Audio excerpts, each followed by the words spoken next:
Well, welcome, friends. Hello, good afternoon, good evening, good morning, wherever you are. I'm Scott Shute. I'm the founder of Changing Work, and we're excited to have you all with us today. Today, our guest is Garry Ridge. Hi, Garry. Hi, Scott. And a little bit of background on Garry before we get started. So, Garry is one of the world's most successful proponents of servant leadership. And we're really excited to talk to him about servant leadership and what that means for business. um, as a job, he was the chairman and CEO of WD-40 company for a long time. Yes, the spray that makes everything go easier, can use it for lots of things. Amazing. And well known for having an amazing culture. And now Garry is a business speaker, consultant, executive coach.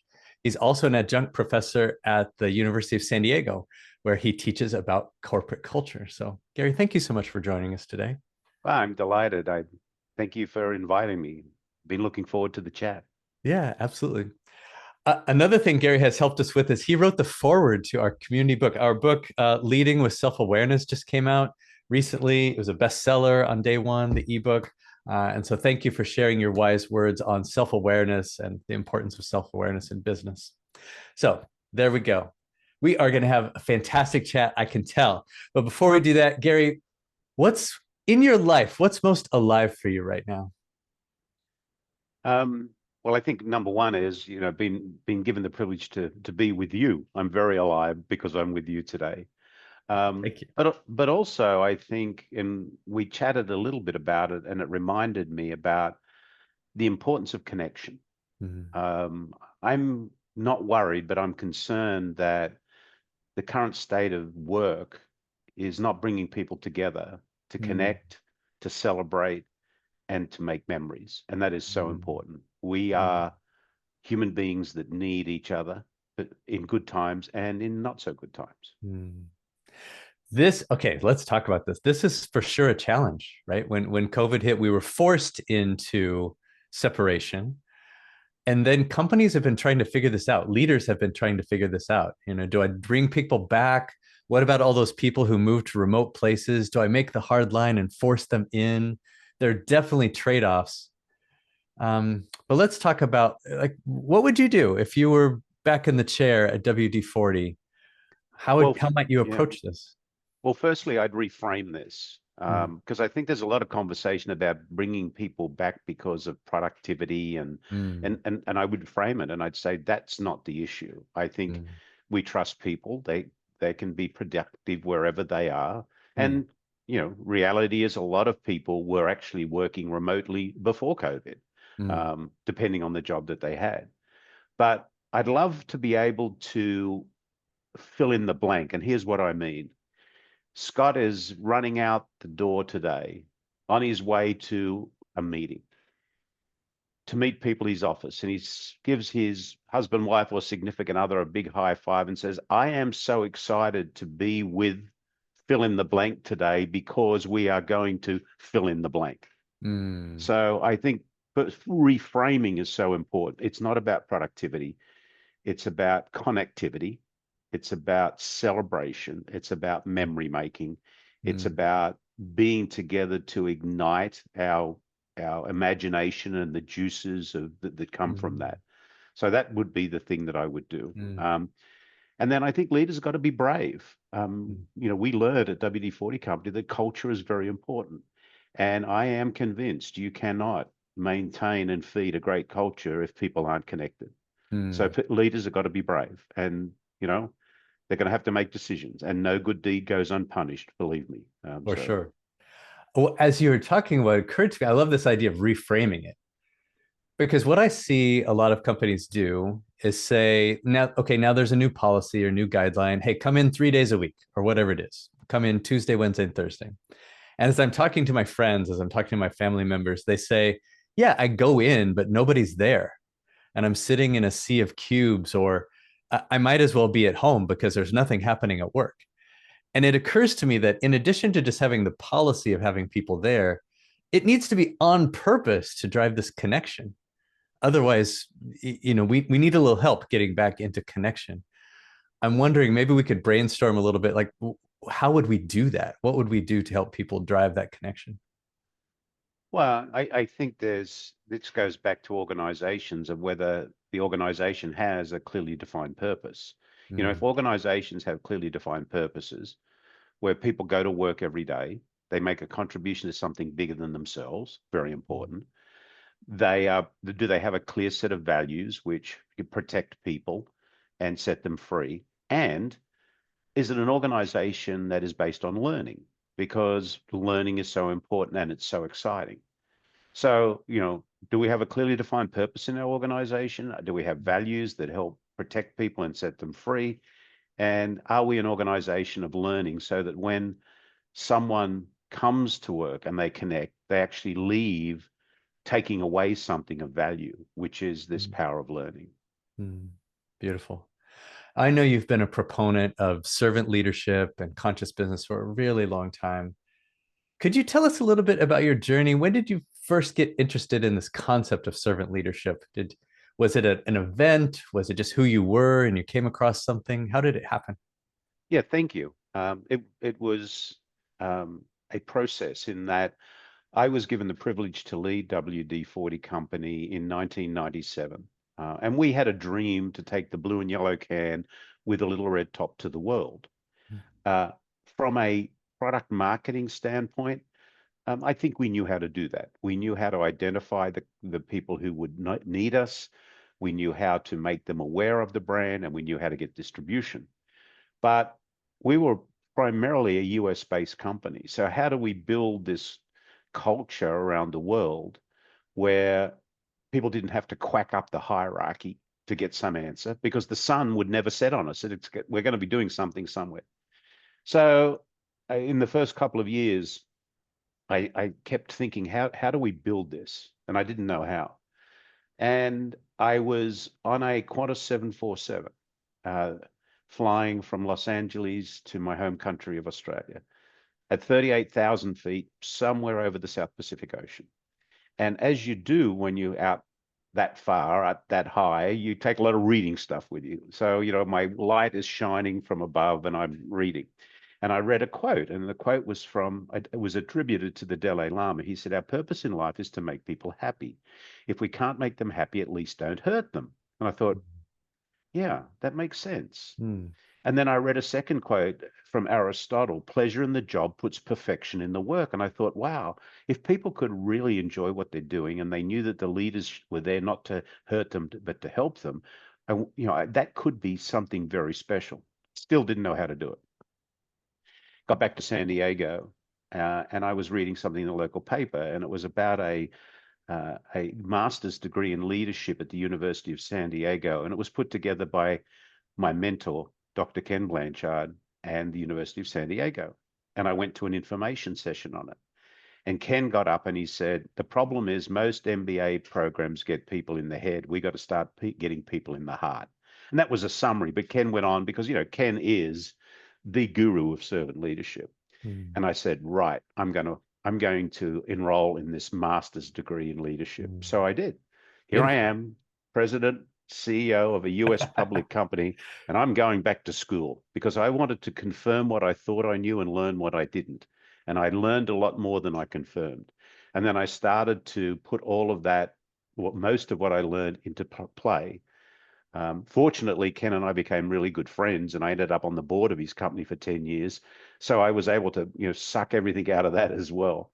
And I loved that master's program so much that over the next 25 years, we actually, the WD-40 company, put 30 people through that program. So we ended up with 30 people with master's degrees in leadership or master's degrees in the emphasis of servant leadership. And it worked. I used to introduce myself as, "G'day, I'm Garry Ridge. I'm the consciously incompetent, probably wrong, and roughly right chairman and CEO of WD-40 Company, and I need all the help I can get." And why I share that with you, Scott, is the three most important words you need to learn as a servant leader is "I don't know," but then you have to be, someone who's there who Mm. knows that what they're doing every day is to help people step into the best version of their personal self. Wow. I love that. Okay, so let's dig in a little bit. You've given us a little bit about what it means, but maybe give us a little bit more and how this shows up. Like in the behaviors that you and the other 30 or other thousands of people who are influenced by this, how are they different if they behave this way? Well, I think it goes back to the difference between being a manager and a coach. Mm, We changed our designation at the company and we said everybody is a coach. So, what is the role of the coach? Well, if you think about it, if you're a football coach, the role of the coach is to help the players play their best game so mm, the team could win. mm, So, what are some of the behaviors of the best coach? Well, number one, they better understand the game, which is important. So, there has to be a competency around the coach. Number two is great coaches never run on the field and actually take the ball from the player. In business, we would call that micromanagement. And once we do that, we do not learn. So mm, that's the second. Number three is they never go to the podium and pick up the prize because mm, that's taking away the win from the players. And they spend a lot of time in the stinky locker room because that's where the real conversations happen. And mm, if you think about a culture around that, you have to have a people first mindset, coaches, not managers. You have to have brave accountability and behavior. You have to have a clearly defined, authentic purpose, a hierarchical set of values, transparency, and a simple vision. You have to have learning moments, not mistakes. And there has to be belonging, acceptance, and connectedness because what people want is they want to feel they belong, they want to know they matter, and they want to be able to make choices. So mm. the final thing is you care about your people, you're candid with your people, you hold them accountable, and you expect them to be responsible. Beautiful. So, as you and others in your organization went through this and started to act this way, what did you notice in terms of culture or results or the way people behaved and acted at work? Well, we one of the first things we also did is we implemented a feedback system. Um, you would call it employee engagement feedback way back then. We were doing it Mhm. before it was even common, and we were getting some amazing over time. And I have a friend. His name is Charlie Maloof. He is the CEO of Broad River Retail, the Ashley Furniture stores out in the Charlotte area.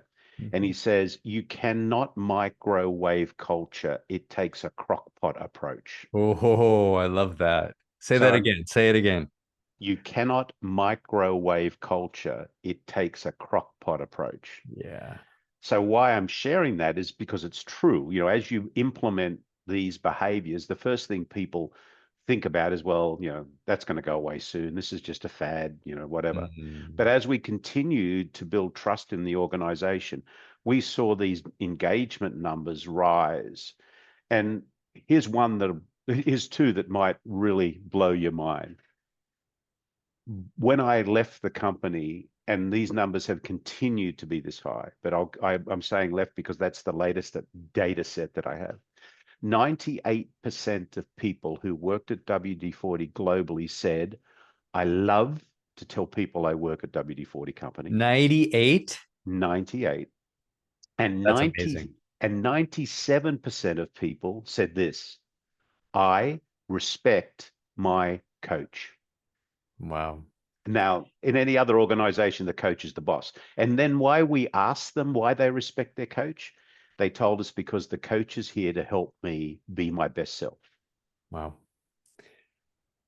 That's amazing. Okay, so that's very inspiring. First of all, thank you for doing that work. Thank you for making the impact. And I hope that it lasts forever, even after you're gone and all those Oh, things. let me add one more thing, Yeah, Scott, because please. people who are out there need to know this. We just didn't have a great culture. Mm, We had a great company. Over mm, that period of time, we 6x our revenue. We took the brand to 176 countries around the world. mm, We had a compounded annual growth rate of total shareholder return of 15% a year. We mm, took the market cap of the company from 300 million to over 3.5 billion in that time. So I have a theory. mm, This is it. It's the will of the people times the strategy that maximizes the outcome. You can have the best strategy in the world, but if you don't mm. have high will of the people, you're not going to maximize it. So you've got to get both of these things working. Great strategy highly engaged workforce equals a great outcome. I love it. I love it. Well, okay, just a side note. While we're on WD-40, I remember all these emails going around about all the things that the product could do. Do you have a favorite? What can WD-40 do that we might be surprised about? Like, why might you use it? Interesting. Anybody who's really interested can go onto the website. There's 2,000 uses for WD-40 listed on the website. But one I find that's really cute, number of years ago, there was a lady in the Midwest who had a bird feeder in her backyard. So if you could think about a pole with a dish on top, Yeah. and the pesky squirrels used to run up the pole and eat the food. So she thought, well, what about if I spray the pole with WD-40? And she did. And can you imagine the squirrels? They won't Oh, harm I the squirrels. Won't harm the squirrels. I really hope there's video of that. I want to see that.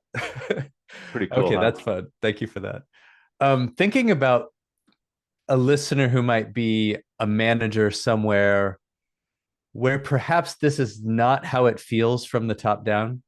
It's like at WD-40, they had the incredible advantage that you were the boss, And so if you're doing something, then it's easy for every other manager to say, well, that's what I want to do too, because that's what the boss is doing. But when the boss isn't doing that, or perhaps even worse, like what can we do as individual managers or coaches inside of an organization? Um, do it within your sphere of influence.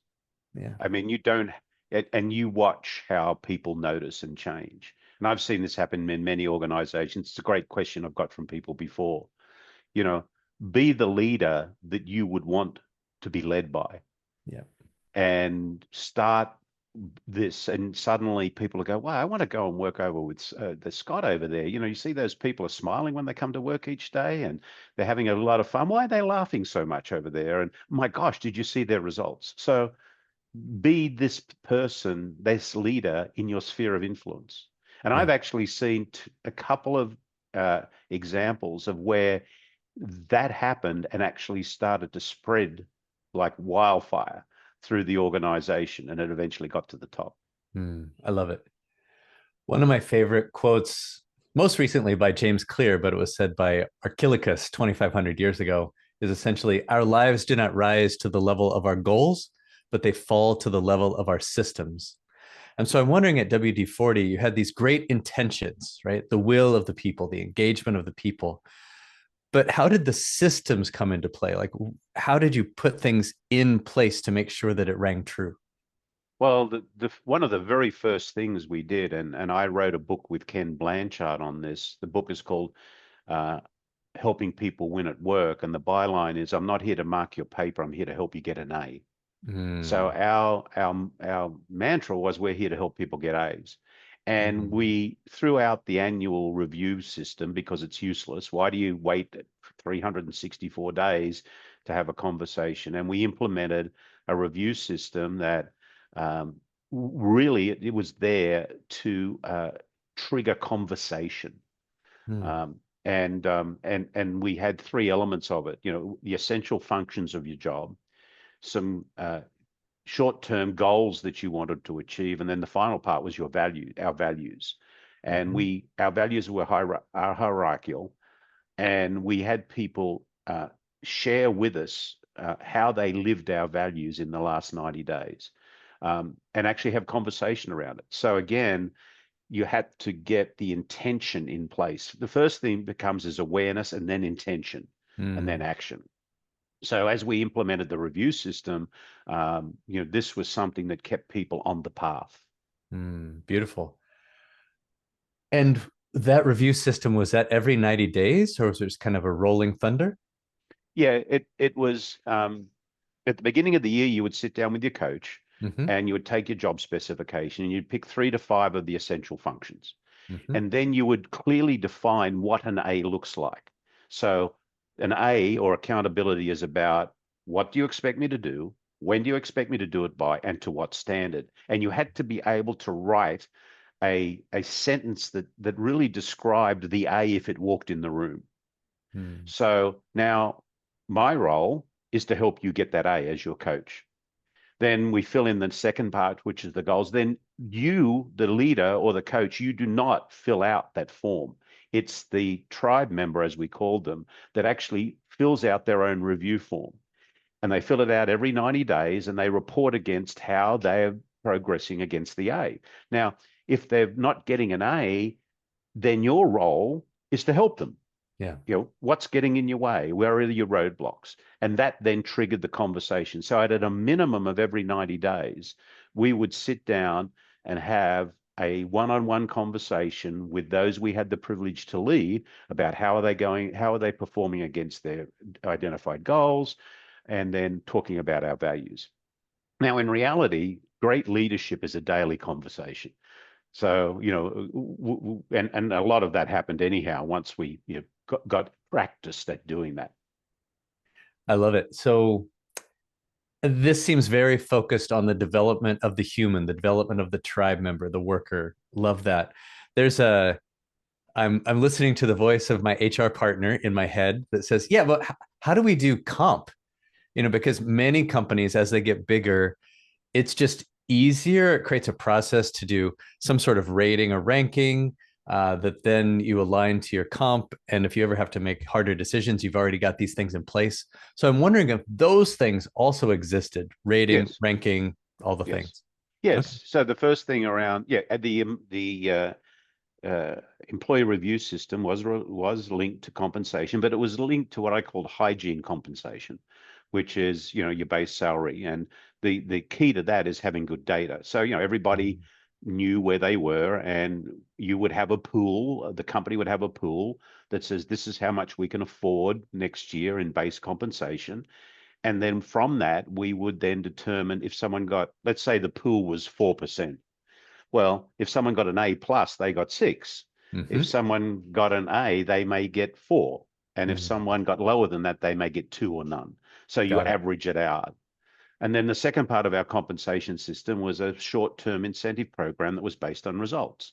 Mm. So we separated those two things so that people may only get a small base compensation, but because our performance was so good, because of Mm. the people and the Mm. strategy, a lot of people were getting very well rewarded around our short-term incentive. Yeah, that's great. Let's talk about you make a strong case for operating this way. And I know there's lots of good research from Raj Sisodia and the team that wrote, conscious capitalism and firms of endearment. And this concept has been around for a long time. Why is it not more widespread? Why is it so hard for companies to, seemingly hard for companies and leaders to operate this way? It's probably the subject of my new book. Any dumbass can do it. And the reason I think is people get overwhelmed. This is Mm. simple. It's not easy, and time is not your friend. Yeah. So, a lot of organizations think that you can go in and sprinkle a little fairy dust over the organization and change the culture. It doesn't happen. Yeah. You've culture equals values plus behavior times consistency. Values plus behavior times consistency. The primary word, consistency. You have to keep Mm. at it. And unfortunately, with public companies, they get weak-kneed around the short-term thinking of Wall Street. Mm. Give me my results now. The CEO sits down with the CFO and says, I'm going to implement this. And the first question was, what's my return on this? And how can you prove it? And, well, we can prove it. We proved Yeah. it. And many So organizations are proving it. I I believe that to be true. What advice would you give to those CEOs and CFOs who have to meet the board or have to deal with the street every 90 days? Number one, fortunately now, culture, particularly, uh, has become much more of a subject, particularly with the large institutional investors. They get it now. And so don't be afraid to have the conversation around this is our culture. This is what we're driving. Be clear about expectations. Don't give quarterly earnings estimates. We only gave annual estimates. And, Mm. you know, be choose your investors. I have sat across potential investors and shared with them that I don't think we're good for them. because Mm, what they want, we're not going to deliver, and that's just going to cause conflict between us, and we mm, don't want to do that. mm. So, but you better have the framework in place. Don't go and sell something you're not prepared to execute on. Just like any other business strategy, right? You Correct. wouldn't go tell the street about some half-baked product that you're thinking about. In the same way, culture, that, yeah, that makes sense. You treat Mhm. it as a strategic initiative. Exactly. Tell us about your new book. I understand it's coming out in March of 25. Any dumbass can do it. Who is this for? Um, it's for, and the reason for the title is, you know, to really emphasize the fact that if you know what you need to do, you don't have to be the smartest person in the room to do it. That's Hmm. me. I'm a dumbass. I am now the dean of dumbassery. Um, and the new book is learning moments from an everyday CEO of a multi-billion-dollar company. So we talk about what did we learn over those 25 years Hmm. uh, as we implemented. So it's full of examples, stories, and then what should you do first, and what's the worst thing you can do around these subjects. So Yeah. um, yeah, it's So it sounds like it's an easy read, but also has practicality. Like, what do I do when I go back to my desk? yes, it does. And in fact, one of our endorsers wrote, "This is like getting 26 personal letters from Garry on leadership." Ah, I like it. All right, March 2025. Yes, it's Um, on pre-order now on Amazon if anybody's interested. Excellent, excellent. We'll drop the link in the show notes. Who is there anybody out there? So first of all, thank you for being for carrying this banner for so long. Who's the next generation? Who are you seeing out there in the world, either companies or specific leaders who are getting this right? Well, there's a couple that I know of. I'm fortunate enough to be on the board of Gorilla Glue, a company based out of Cincinnati, and they get it. Um, I think there's a rising tide of people who are paying more attention to this now. There's some that have been doing it for a while. If you look at Barry Weinmiller, Bob Chapman and his organization, Lipid, a company that's based that makes equipment for camping. They're another great company. So, um, we've just got to keep reassuring people. This is, as I said, unfortunately, a lot of people protect their own comfort zone at the expense of other people's development. Mm, And I urge you, don't get too comfortable in your own zone, because mm, great leadership is a balance between being tough-minded and tender-hearted. It's a mm, balance. You have to have a heart of gold and a backbone of steel. So, mm. this is not just popcorn, pizzas, and parties. You've got to have the structure in place to be able to do it, and you've got to be able to generate a strong economy within your business to be able to support it. It occurs to me that one of the skills, and I'd love to know from you what you think the other skills needed to do this are, but one of the skills occurs to me is curiosity. So Oh yeah. you demonstrated this by you were the CEO and you were taking classes at the local university. What do you think the other skills we need as leaders are to be able to really do well at this? Well, again, I think I mentioned some of them. You have to have a people first mindset. Mm. I created a fictitious person called Alec, or Alice, the soul sucking CEO or the soul sucking leader. And Alec is featured in the book. But here are some of the behaviors that Alec has that doesn't create this, right? So, firstly, he has a big, or she has a big ego and little empathy. So, you've got to Mm. make sure your empathy eats your ego doesn't eat your empathy. Mm. Alec is a micromanager. So, you don't want to be that. You want to be a coach. They think they're corporate royalty. You're not corporate royalty. You've got to spend a lot of time in the stinky locker room. Mm. You're not a fear-based culture. You're not there to control people. You don't know it all. And in fact, you don't know much at all. You don't have all the answers, because some of them are the wrong ones. Mm. And you must, this person hates feedback. You've got to be insatiable about feedback, and you've got to keep your commitments. Mm. I love it. So I know you probably have views into companies both locally and far flung. You said you're originally from Australia. How do you think this concept of servant leadership or conscious business in general plays in other culture? I'd be curious about Australia, for example, or even other cultures and countries beyond that. Well, it's a long time since I Yeah. actually lived in the leadership world of Australia. I've been here for 25 or 30 years now. Mm, However, I being an Aussie and it's my homeland, I think I think a lot of this is in place in Australia mm, because we probably are a little more inclined to not protect our own comfort zone. The mm.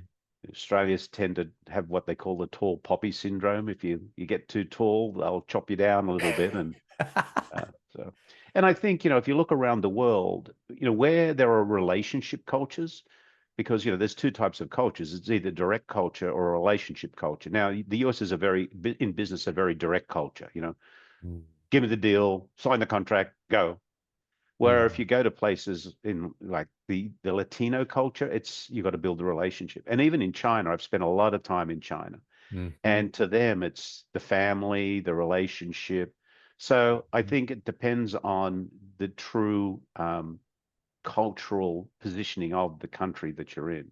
But mm, I think it was particularly harder in the US because it's such a direct culture, it's such a direct mm, business culture. mm. Interesting. And the emphasis on the individual and the individual achievement to then move away from that individual achievement or the ego and moving from the me to the we. Yeah, I can see how that would be a Yeah, challenge. yeah. Yeah. Yeah, if you think about the opposite of Alec, great leaders involve and love their people, right? Mm, They're always in servant leadership mode. They're expected to be competent. They love learning moments. And we didn't talk much about the learning moment, but that was one of the big aspects of WD-40. We took the word failure out of our vocabulary because I don't see too many people running down the corridors yelling, I failed. no. What I wanted is I want people to have a learning mindset. And that really came from the start of WD-40 because just a quick one, in 1953, there was a problem with condensation and corrosion in the umbilical cord of the Atlas space rocket. The Mm, company was called Rocket Chemical Company. The chemists got together and started to mix up formulas to solve the problem. Formula One didn't work, 27 didn't work, 32 didn't work, and guess what? 39 didn't work either, but 40 did. mm, So that's why it's called WD, water displacement 40th formula. And so we were built really in the essence as how do we continue to learn? And if by learning we can improve, that's so important. So, again, the learning moment is a positive or negative outcome of any situation that needs to be openly and freely shared to benefit all people. I love it. That is beautiful. As we kind of move to close here, you have left a wonderful legacy and continue to do so. What gives you hope for the future? Life's a gift. Don't send it back unwrapped. you know. And my purpose now is I help leaders build cultures of belonging where love, forgiveness, and learning inspire a happier, more connected world. Mm, yeah, that's great. Garry, how can people find you if they want to work with you or know more about you? Follow me on LinkedIn. You'll find me there, Garry with two R's, Garry Ridge on LinkedIn. I have a website, www.thelearningmoment.net. You can find me there. And I post blogs on there and articles from time to time on LinkedIn. And I usually have some daily, well, at least weekly sharing on LinkedIn of my learning and things that I've discovered along the way. And because, I'm a good dumbass. I think you're an extraordinary dumbass. Thank you. Garry, thank you so much for first of all, for the work that you do and have done, and for you being you. We really Uh, appreciate you. And thank you for your gift of your time and being here and sharing some of your wisdom today. my pleasure. Thank you. Thanks, everyone. And if you want to know more about what we're trying to do here at Changing Work, we are trying to change work from the inside out. Because how great would it be if we made even a little difference for the 3.5 billion of us that are in the workplace? So come join us at changingwork.org. There's plenty of room. Thanks, everybody. Have a beautiful rest of your day.